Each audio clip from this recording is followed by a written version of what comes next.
Electric bus വിവാദത്തിൽ അതൃപ്തി പരസ്യമാക്കി ഗതാഗത മന്ത്രി കെ ബി ഗണേഷ് കുമാർ.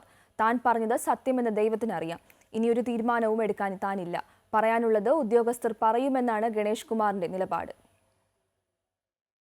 ഗതാഗത മന്ത്രിയായി ചുമതലയേറ്റ ശേഷം ആദ്യമെടുത്ത തീരുമാനം തന്നെ CPM നേതൃത്വം തള്ളിപ്പറഞ്ഞതിന്റെ നീരസത്തിലാണ് കെ ബി ഗണേഷ് കുമാർ.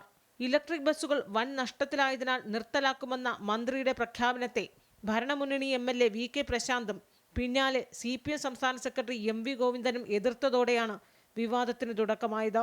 തുടർന്ന് ഇലക്ട്രിക് ബസ്സുകളുടെ വരവ് ചെലവ് കണക്കുകൾ KSRTC MDയോട് മന്ത്രി തേടുകയും എന്നാൽ അതിനു മുമ്പ് തന്നെ മാധ്യമങ്ങൾക്ക് റിപ്പോർട്ട് ചോരുകയും ചെയ്തു.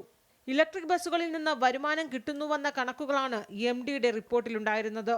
ഇത് വിഷയം കൂടുതൽ സങ്കീർണമാക്കി. ഒടുവിൽ മന്ത്രി തന്റെ നീരസം പരസ്യമായി പ്രകടിപ്പിച്ചു. എന്നെ ഉപദ്രവിക്കാൻ ആണെങ്കിൽ എനിക്കൊരു യാതൊരു വിരോധമില്ല, ഉപദ്രവിച്ചോളുക. ചില ആളുകൾക്ക് ഉദ്ദേശമുണ്ട് ഉപദ്രവിക്കുക എന്നുള്ളത്. എന്തിനാണെന്ന് എനിക്ക് മനസ്സിലായി. ഞാൻ ഇവർക്ക് ആർക്കും ഒരു ദ്രോഹം ചെയ്തില്ല. വല്ലപ്പോഴും സത്യം പറയുന്നത് സത്യം പറയുള്ളൂ. പിന്നെ ഞാൻ പറഞ്ഞ സത്യമാണെന്ന് തെളിയിക്കാൻ എനിക്ക് ആരുടെയും പോകില്ല. ഞാൻ അച്ഛനറിയാം, ഞാൻ നല്ല ദൈവവിശ്വാസിയാണ്. ഞാൻ പറയുന്ന സത്യങ്ങളൊക്കെ ദൈവത്തിനും പിടി തെളിയും. ഒരു പുതിയ തീരുമാനമില്ല. ഒരു തീരുമാനം എടുക്കുന്നില്ല. ഇനി മതിയായി.